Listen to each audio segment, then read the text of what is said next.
Well, it's nice to see someone in government speaking a little sense, but then, as usual, they ruin it. The governor of Pennsylvania, Tom Wolf, has said in order to help recover from the COVID-19 pandemic, recreational marijuana should be legalized in Pennsylvania. Now, first off, real quick, just a little thing that bothers me about that is that we don't need to recover economically from COVID-19. We need to recover economically from the carpet bombing campaign government has inflicted on the economy. A bit of a difference in my opinion.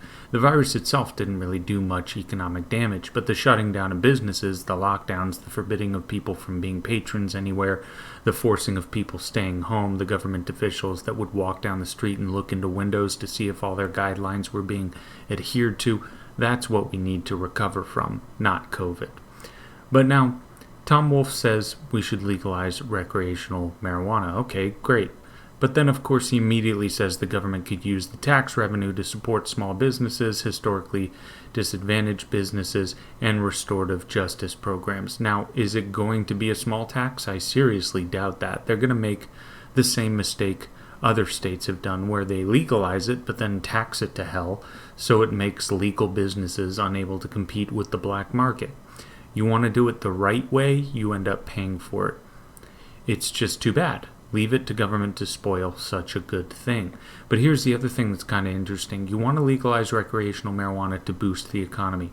So does that mean that this entire time you knew you were holding the economy back by keeping it illegal?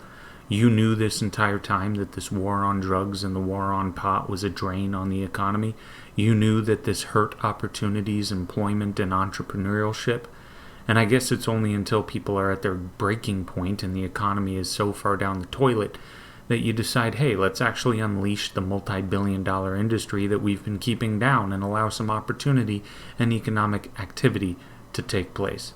I'm glad he's considering this, but it's a bit scummy, and it reveals quite a bit about politicians like this.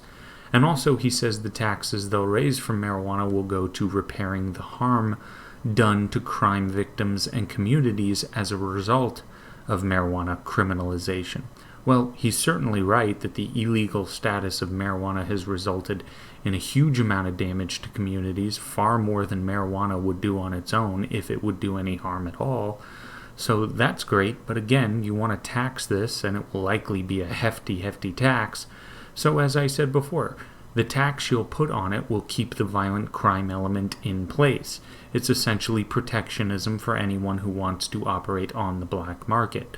They don't want legalization because that would seriously weaken their hold on the market share. But if it is going to be legalized, there is not a tax on it they would think is too high. Because the higher the tax, the less they have to worry about being competitive. It could just be business as usual. So it's good to hear some sensible things come out of a politician's mouth, as that is a very rare thing to hear. But as usual with government, the positive idea is almost always followed by something that completely ruins it. So just legalize it. And how about let the businesses flourish and keep their money? I know it sounds crazy, but it might be the best option in this regard. But anyway, that's all for now. Like, subscribe, share this video with some people if you would, and take it easy.